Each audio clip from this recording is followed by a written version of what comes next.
All right, we are live. Barstool units coming from the Barstool office. I'm Coach Doug's. With me, as always, Frank Fleming. Frank, I am here. We are doing the units episode. It is under protest after what you did to me this weekend, but the show must go on. I just want to let it be known it is under protest right now, and we'll get into it.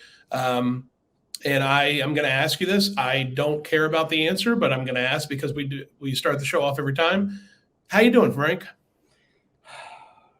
That season's going to hell. Starling Marte's out.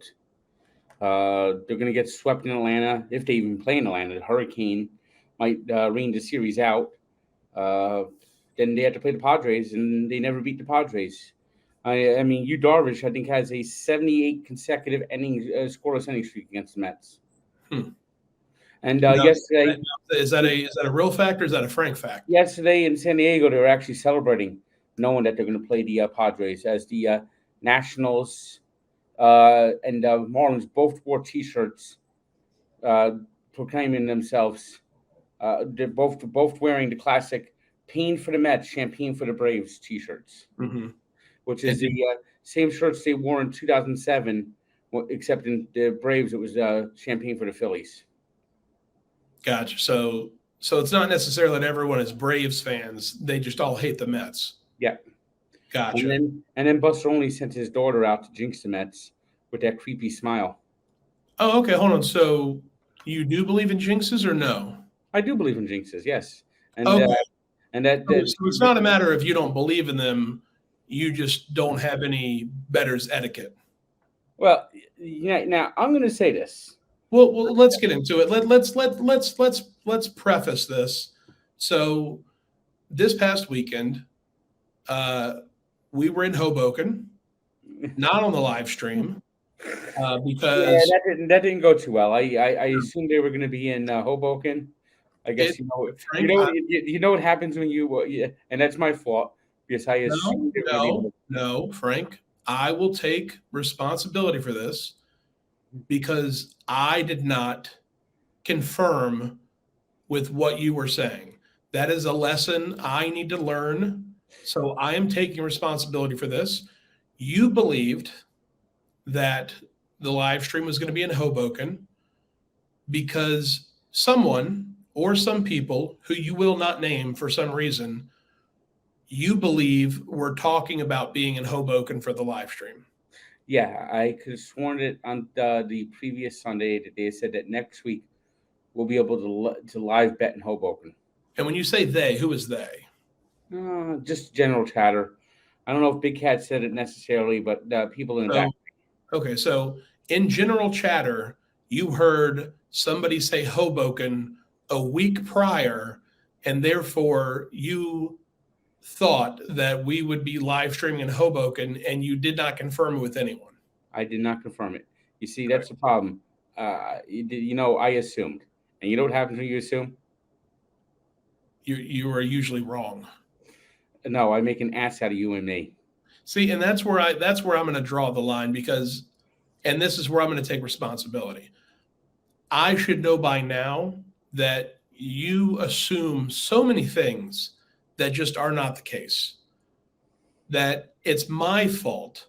It's my fault that I did not confirm with you or ask you to confirm that we were in Hoboken or that we were going to be live streaming in Hoboken. So that's on me. I'll take responsibility for that. So anyway, we're in Hoboken. We have 6 TVs on, all different games. Top left corner, Chiefs, Colts. I believe the line was 5.5 in the Colts' favor. So Colts were plus 5.5. I had Chiefs minus 5.5. The Chiefs were winning, but only 14-10. So they were not covering. They were driving down the field. They were looking like they were going to score another touchdown. And at that point, Frank decided to blurt out in anger or frustration about some other game that I was going to win all of my picks. My picks were all going to win. There was no doubt about it whatsoever. And when I told Frank, listen, Frank, look at this game. they're not even covering right now, he brushed it off and said, yeah, well, they're about to score. So just an overall total, no excuses whatsoever jinx. And so now that's my argument. That's what happened. Frank is going to bring up some kind of counterpoint that I don't believe matters. But anyway, but it's hard to hear. It's hard to know that happened, and then also hear you say you believe in jinxes. So it's not a matter of you don't believe in jinxes. It's that you do believe in jinxes, and you purposely did that to me. Well, here's my defense. Please. I was focusing on the Dolphin game, which was on the upper right screen, because it was the only screen that I could figure out how to get the volume on. Mm-hmm. So I got that screen on. I'm watching, and yeah, you point out to me, hey, did you see what Matt Ryan just did? And it was like his third fumble of the game. And I went, well, there you go. You're going to cover all your bets. You're good. And I was kind of frustrated I'll admit this. I was kind of frustrated on Saturday's games. That I was sure that Tennessee and Florida were going to go hit the under. And especially when it was 3-0 after the first quarter. And then Rutgers just shit the bed. And you got the under in that one, or the over in that one, I should say, based on Rutgers giving up a pair of defensive touchdowns and a ball hitting off the crossbar and rolling around the crossbar to go in. Okay, so I was a little frustrated after Saturday's results. Okay, so a remark and then a follow-up. One, so you're saying you did it on purpose because you were frustrated that I won bets on Saturday, so you purposely jinxed me on Sunday? I didn't purposely jinx you. I literally thought you were going to win those games. Yeah, but you said it. There's a difference between thinking I'm going to win them and purposely stating it out loud. Well, you're going to win all your picks, Mm-hmm. and then when I show you, like, hey, Frank, they're not even covering, you doubled down and said, yeah, well, they're going to score. They're about to score. Ryan had 3 fumbles, and you're the one that actually pointed out to me that he had 3 fumbles, and I didn't even focus on that. And I said, well, there you go. Let's talk about that, because I don't have the timeline in front of me of the game, but I'm very confident that Matt Ryan at that point had not had 3 fumbles.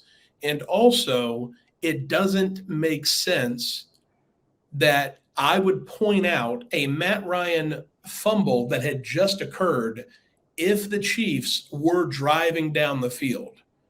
The timeline there just doesn't work out. And I believe if we had a timeline of the game, that Matt Ryan had not fumbled the ball 3 times at that point. So I'm just going to go ahead and say it. You are misremembering what happened, and it might be because you were frustrated that I was winning picks, but that does not. Now here's a question for you. Mm-hmm. Did you point out Matt Ryan's fumbles to gloat? No. Why would I point out Matt Ryan's fumbles to gloat? The Jacksonville Jaguars shut them out 24-0. But why would I be gloating about a team that sucks? But you were gloating about your pick because no. This is the first time we really went head to head this year on a pick in that one. Frank, if you go back, and I tweeted this before the game. I said so many people, because there were a lot of people who were on the Colts plus 5.5. My tweet before the game was, there are so many people on Colts plus 5.5, and I just don't see it. Where in that tweet and I'm so upset right now. Any behavior that I've had towards picking bets in the past, do you know me as a trash talker? No, do you know me as someone who gloats? but Is that do I I, have I, any do I have I, any do I I have was any pattern of behavior, Frank? Do I have any pattern of behavior that would fall in line with? I've always been around gloaters.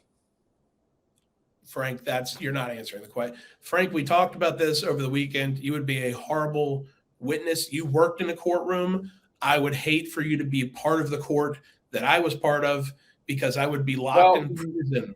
well, maybe you didn't realize it came off as gloating, and I didn't come, Oh, and I so it's don't realize it came off so as, it's my fault. and it came, and I didn't realize it came off as jinxing you when I said that.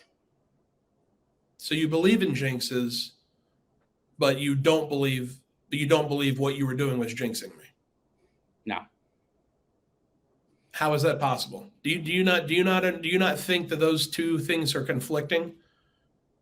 If someone said, I believe in jinxes, but then goes out and does multiple things that are obvious jinxes, like you don't see that those are in conflict? Oh, I've tried to jinx people before, but I didn't try to jinx you on Sunday.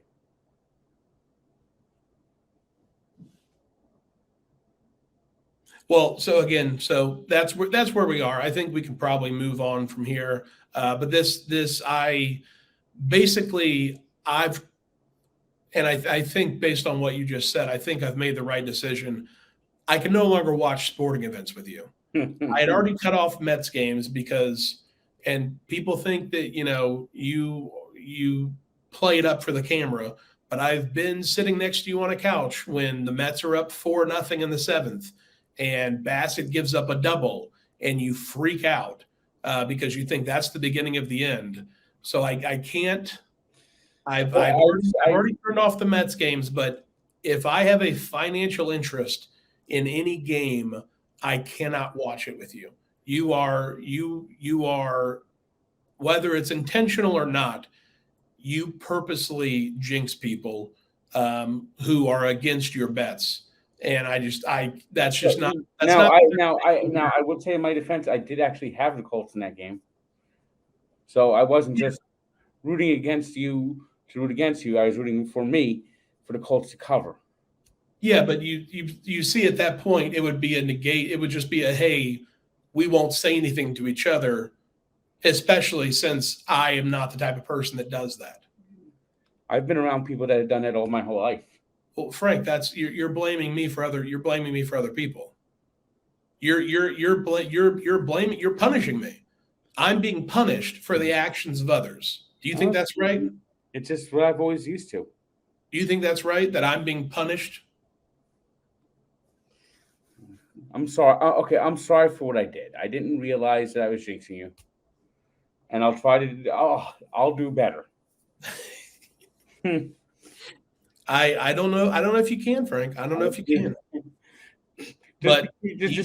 Just be careful not to point out when you're winning. We're just going to have to disagree with that and move on because my battery has a limited amount of power.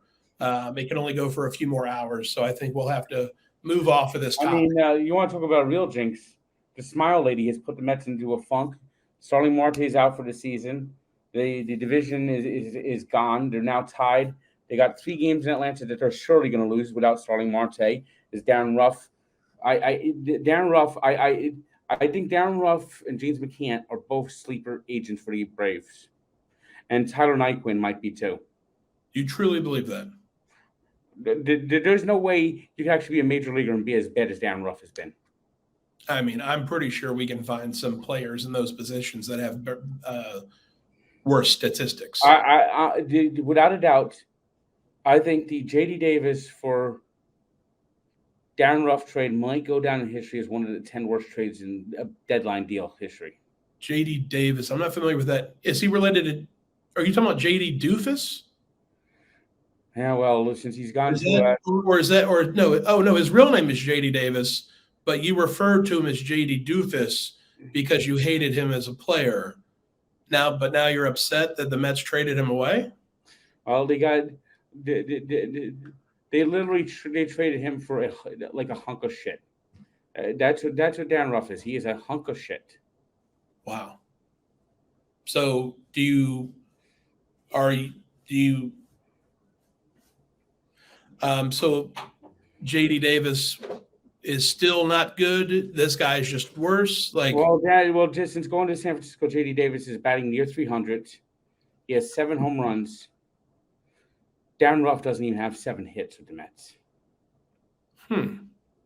So is it that you were wrong, or did there a switch that flipped where JD Davis, maybe he's in a better organization now and he feels more comfortable, or maybe they have better coaches? It could be that JD Davis feels more comfortable where he's at. Better coaches, better organization. Hometown. You think that's it? That happens sometimes. Mm. Yeah, because JD Davis actually had a good year in 2019 with the Mets.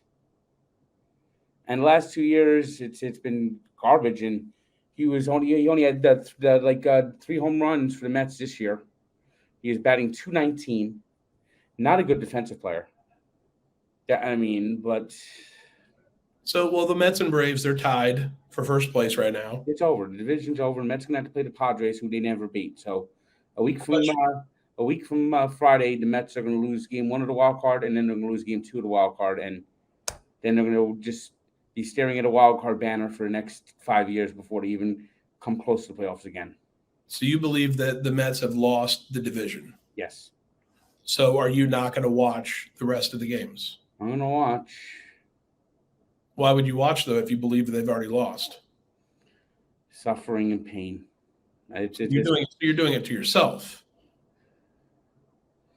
And what also hurts is Keith Hernandez. He got hurt, so they had to bring in Todd Zeal and Jerry Blevins, who they never win with him during the booth.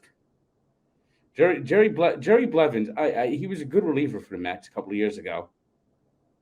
I swear to God, what was the name of that show? Clarissa? That 70s show. No, Clarissa. Clarissa Explains it all? Mm-hmm. Remember the goofy kid brother? No. Oh, well. Jerry Blevins wears a bow tie and he looks like that kid. The problem child? Yeah, something like that. I mean, he looks really goofy and he wears this stupid bow tie all the time. The Mets need to. Keith Hernandez actually tells all he's ornery, and Jerry Blevins was just goofy.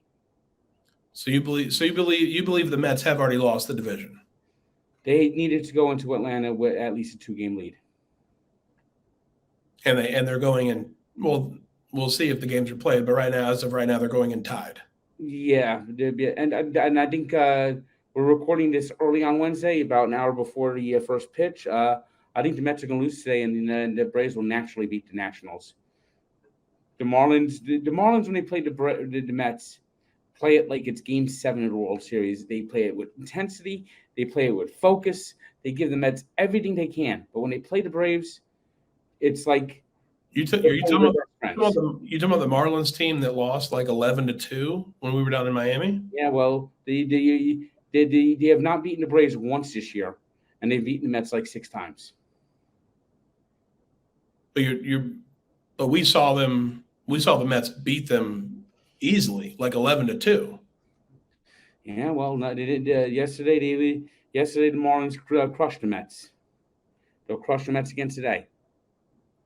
So it sounds like you don't know what the outcome of the game could be, but you're still predicting a loss. Do you feel that if the Mets do win the division, you're allowed to celebrate? I'll be relieved. I don't think I could celebrate. Okay. So Frank is not celebrating a Mets division win. Got it. I don't see it. I just don't see it. It really got away. And as Scott Van Pelt said, nothing is better than when the Mets choke. I'm curious. Because it's been Buster only. Oh no, the two of them. It was Buster Olney and Scott Van Pelt talking, and the two of them. No. That's why I'm asking. So for a long time, it was only Buster Olney, but recently, in the past few weeks, maybe month or so, you've brought in Scott Van Pelt. Yes, it's almost like a reliever for Buster Olney. He always brings on Busteroni. Busteroni is always on. That's what he's on. He's on the Sports Center show. Gotcha. So they're together. Yes. What changed? How come it was only Buster only? What changed like a month or two ago where you started talking about? Busteroni talked about how he goes. It's September when the leaves start to fall and the Mets crash. Scott Van Pelt said that. Yeah. Okay, and that was a tweet? No, that's how he opened Sports Center.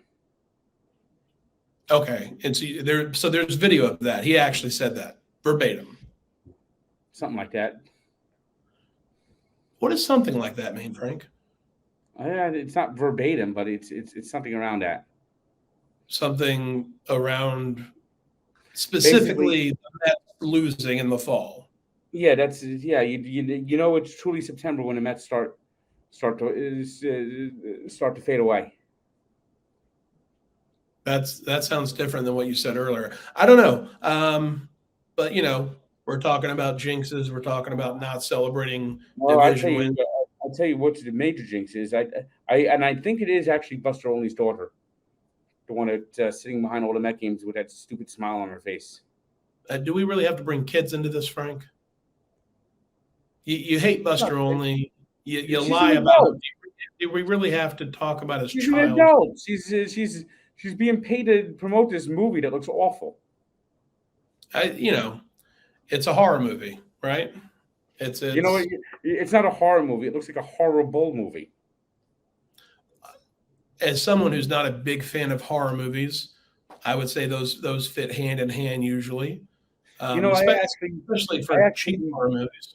I actually met some other people yesterday from another movie, a movie I actually will be watching called The Greatest Beer Run Ever. And I met the real life people behind it. Like the producer, the director? No, the real life people that the movie's based on. Okay, the movie's based on. Yeah, I met a couple of people, like the behind the scenes people for the movie, like people promoting the movie. Invited me up to talk to the people from The Greatest Beer Run Ever. Michelangelo will be giving me the footage of that eventually. The Greatest Beer Run Ever was actually this guy. Heard people talking shit about the Vietnam War, and he said he's going to go bring some beer to the troops. So he had his friends that were like over in Vietnam, and he was a merchant marine, so he got into Vietnam and brought beer to some of his friends battling at the front lines of the Vietnam War. And Zac Efron actually is playing this guy who was in the movie, and he had like a couple of the veterans from that were in Vietnam, and the guy who was up in the booth, and I was talking to them for about 15 minutes before the game. Yeah, and what did they tell you? They're just telling me about what it was like going over there, why they went over there, just basic stuff. That the story got out a few years ago, and it the beer company behind it like sponsored it, and then the movie producers got it. Peter Farrelly directed it. It's going to be on Apple TV starting Friday. And did you ask them about Smokey and the Bandit? No. Okay, so because I think it's understood that is the greatest beer run ever. Yeah, but that's a movie. This is actual real life. Yeah, but this is a movie. Yeah, it's a movie based on it. All right. I'm just saying Burt Reynolds was a real movie. Yeah, but that is actually the title of the movie, is The Greatest Beer Run Ever. No, I know.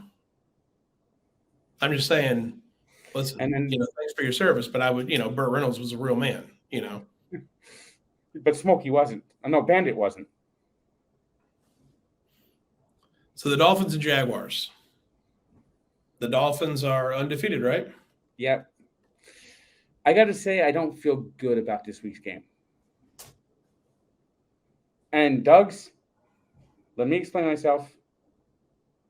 And it's not my usual pessimism. Oh, it's not. It's different pessimism. It's not Frank's normal. Hey, everybody, it is not Frank's normal pessimism. we've got some new pessimism. Yes. I think that they played an absolute brutal, just like last man standing battle against the Buffalo Bills in unforgiving heat in Miami on Sunday. And now they're playing Thursday night. I don't like Thursday night. I'm going to tell you that. I don't like Thursday night football. I wish the NFL would go to a system where there was 2 bye weeks for every team, and that every team that played on Thursday night must have a bye week prior to playing on Thursday night football. I don't like playing Sunday and then playing Thursday, especially after you play a tough divisional battle against a great team like the Buffalo Bills. So you don't think the Dolphins are good enough to play a game within 5 days? I think that I think I mean, if you give me, I would feel a lot better if the game was Sunday. Yeah.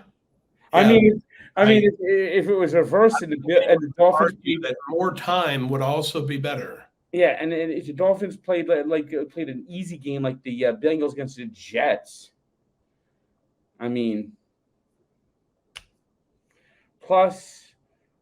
I mean, the last I looked, there was a storm brewing around Florida that came through Miami yesterday. So that took away a day of practice, probably. It affected practice somewhat. So we're talking playing a brutal, just like slugfest.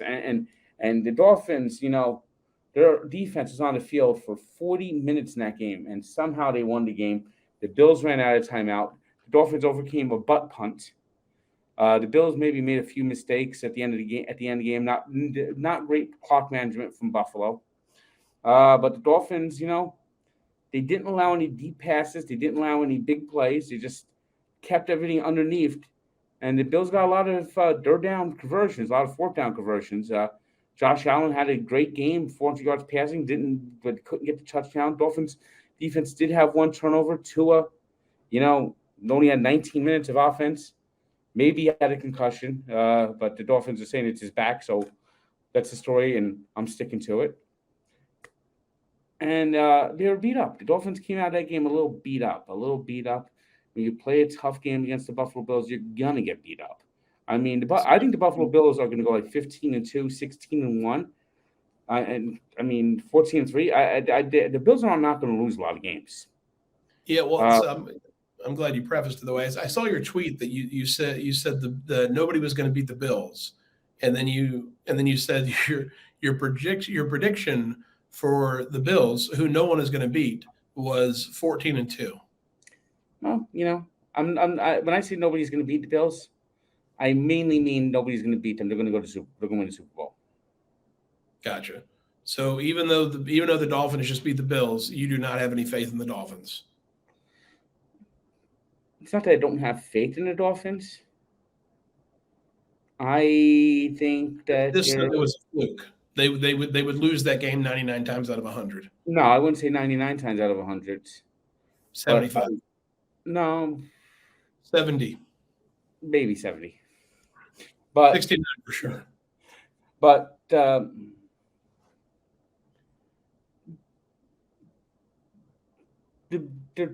Bills or Dolphins are 2 different stages. The Bills are at the doorstep. The Dolphins need to climb the stairs a little bit. Gotcha. All right. Well, and I don't get me wrong. I think the Dolphins are a fine team. I think they could win 11 games. I just don't really feel good about this week. Gotcha. All right. Well, the Jaguars had a great game. It's not like the Mets are going to just. It's not like with the Mets where everything's going to hell, and in the offseason everyone's going to leave. Yeah, tied for first place with 5-6 games left. That sounds like hell to me. I tell you what, I would hate to be in that position. If only the Braves could have 4 more. The Jaguars had a great game.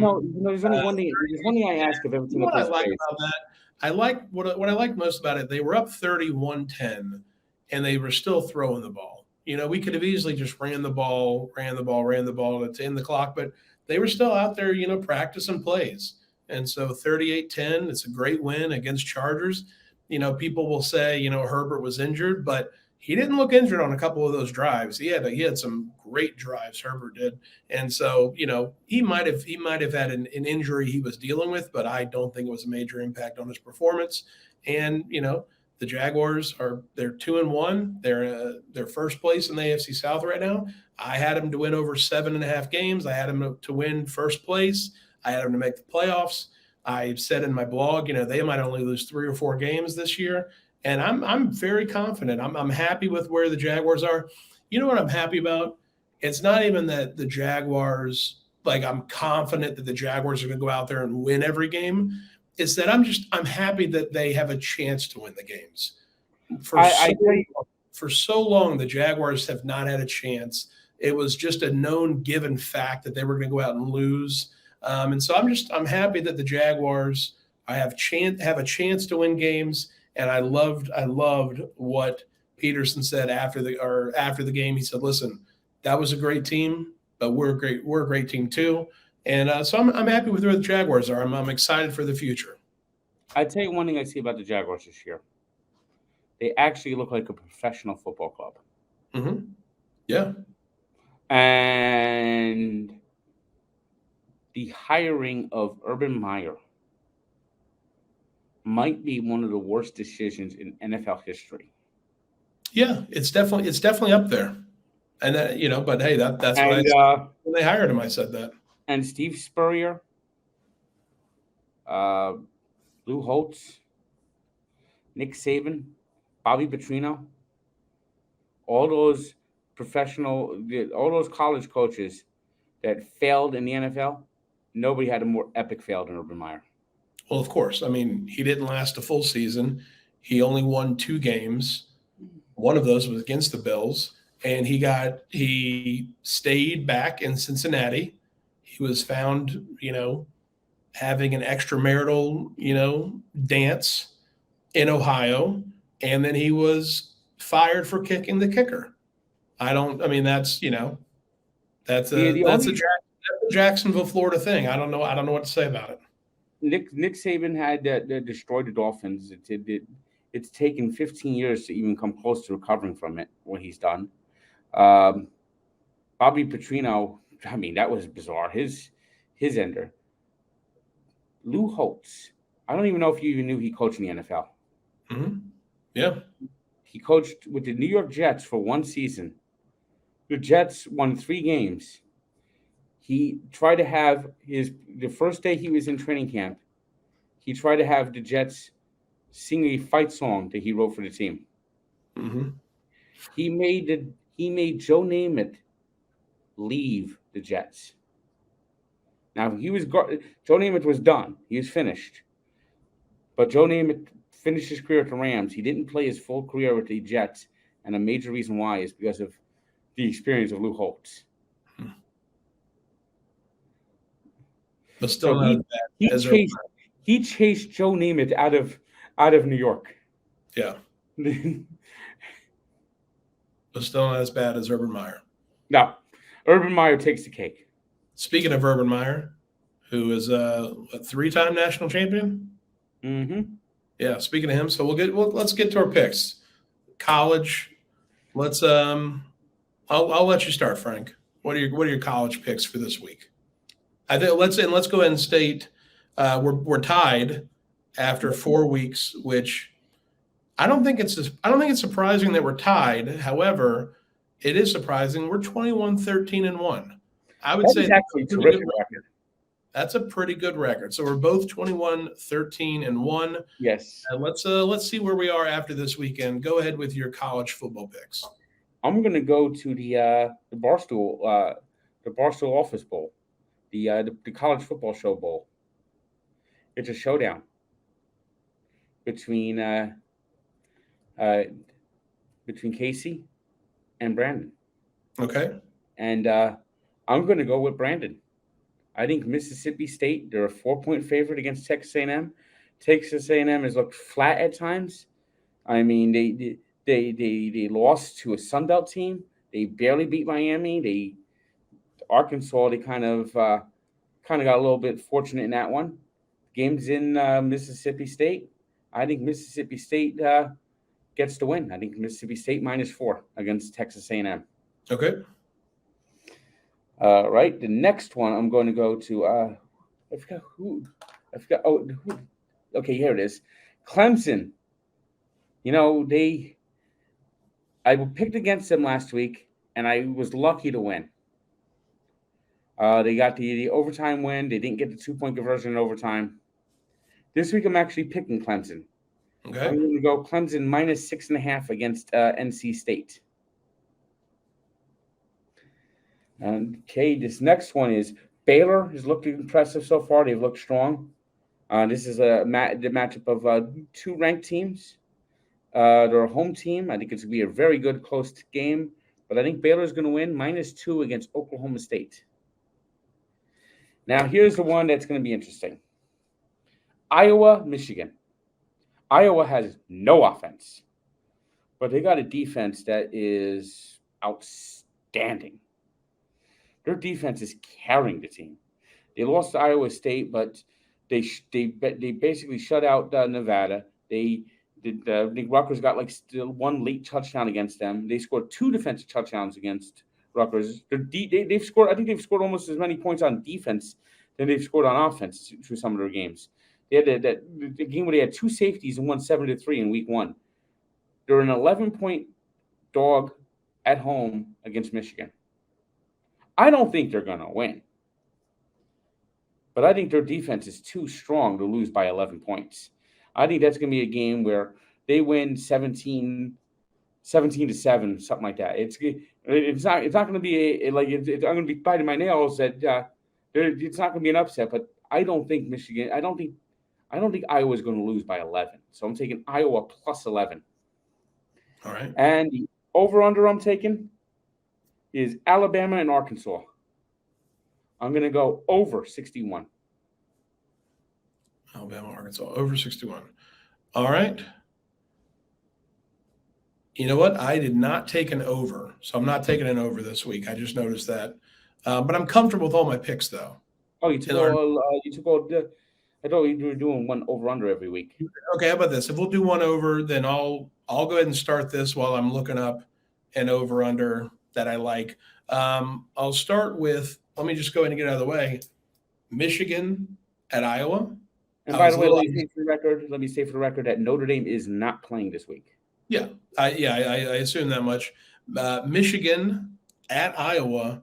I was a little nervous when you started taking the pick because I'm like, oh man, he's going to take the pick, and I only picked 5 games. I want to make sure we're not taking the same pick. And then you made the ridiculous decision to take Iowa +11. I don't care that they're at home. Michigan has not looked great. They haven't looked like the powerhouse that they have been, but the idea of Michigan not beating Iowa by at least 11 points is silly to me. So I'm going to take Michigan -11. And what I like about that game is that guarantees, but it puts it in more favorable that we will not be tied. So I'm happy about that pick. And while I'm looking up here, let's see if I can find an over/under that I like. But next, I'm going to I took them last week. It worked out. Texas Tech +8.5 over Kansas State, going against Kelly in Vegas there. But I got to ride with Texas Tech. Texas Tech's an 8.5 dog to Kansas State. Yeah. Yeah. Yeah. So let's see here. I'll go ahead with my Florida State pick. Florida State -7 over Wake Forest. Wake Forest looked good last week against Clemson. I tell you what, Wake Forest is a good team, but FSU is a good team too. And I'm confident that FSU will cover 7. Let's see here. Looking for just a low one. I tell you what, let's go ahead. We'll do what, I have 3 picks so far or 4? Yeah, 3. All right. Let's do, you know what? I am comfortable taking this. It's another undefeated team. Kansas +3 over Iowa State. And then for an over-under, how about this? We will do Illinois, Wisconsin over 43.5. I like that. Some good picks. Interesting picks. Great picks. Great picks. Gutsy picks. Good answer. Good answer. Great picks. You know, it's boring to play the chalk. Yeah, no, it's well. I mean, we're playing the spread, so it's we're covering. But yeah, so those are my college football picks. I'm happy with my board there. I'm confident about it. Let's go to NFL. Here's the funny thing. So Frank, what do you think I missed? What do you think I hit on there? What do you disagree with my picks? Well, obviously, I disagree with Michigan. Yeah, obviously. Which I'm super excited about that. I don't love Florida State 7. I think they could maybe win the game by a field goal. Nah, they're gonna win. And I like Iowa State against Kansas. You do? Yes. Kansas undefeated. I don't know what you're saying. Kansas is undefeated, Frank.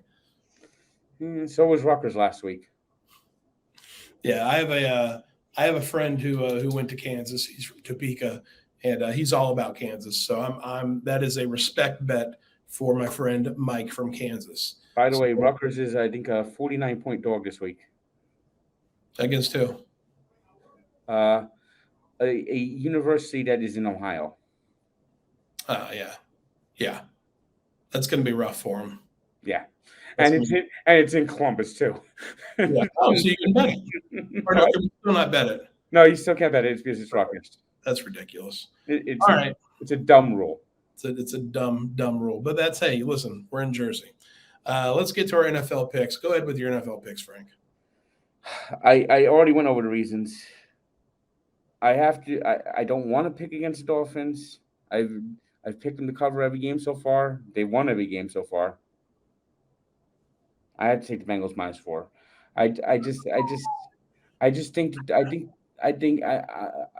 I'm being honest with myself. It's not that I think the Dolphins are a bad team. I think the Dolphins are a good team. I think they're a fine team.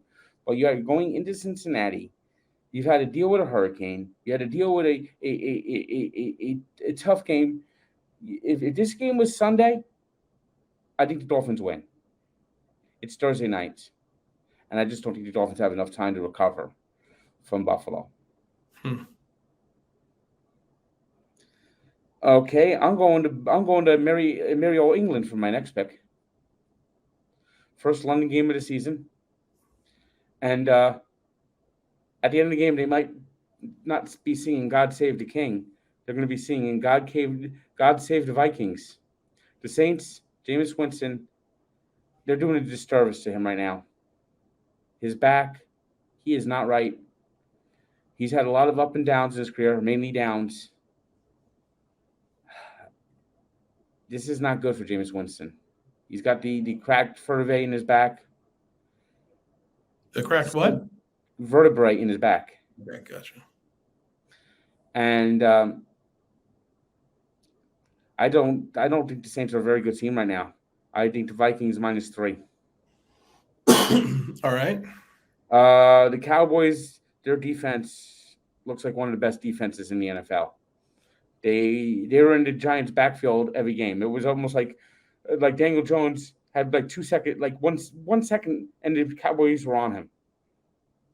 The Washington Commanders have Carson Wentz. Carson Wentz couldn't hit a throw if you gave him 2 minutes to throw the ball. I'm taking Cowboys -3. There's no way Carson Wentz does anything with that defense. I wouldn't be surprised if that game's a shutout. Here's one. Monday night, the Rams. The Rams are the Niners are favored to beat the Rams by 1.5. It's in San Francisco, but I watched the 49ers on Sunday. That offense was terrible. Jimmy G did the Dan Orlovsky shuffle.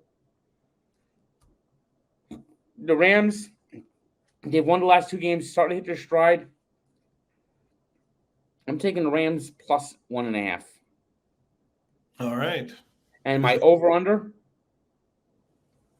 Giants and Bears. Oh, my.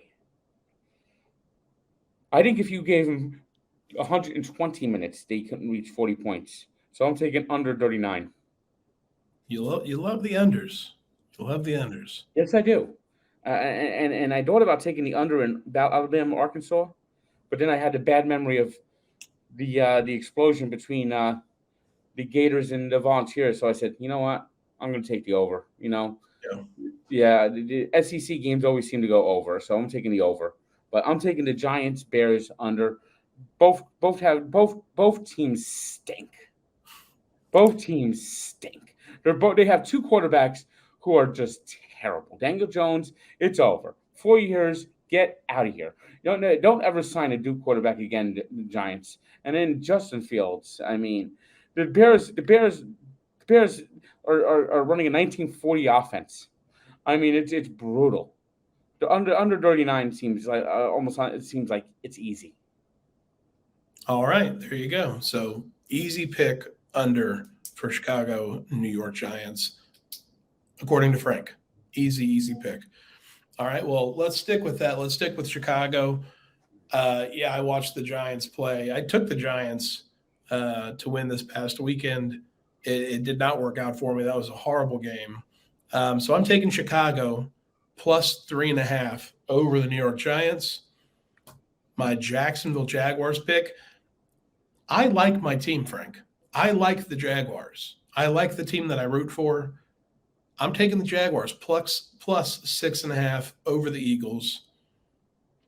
Let's do Chargers Texans over 44.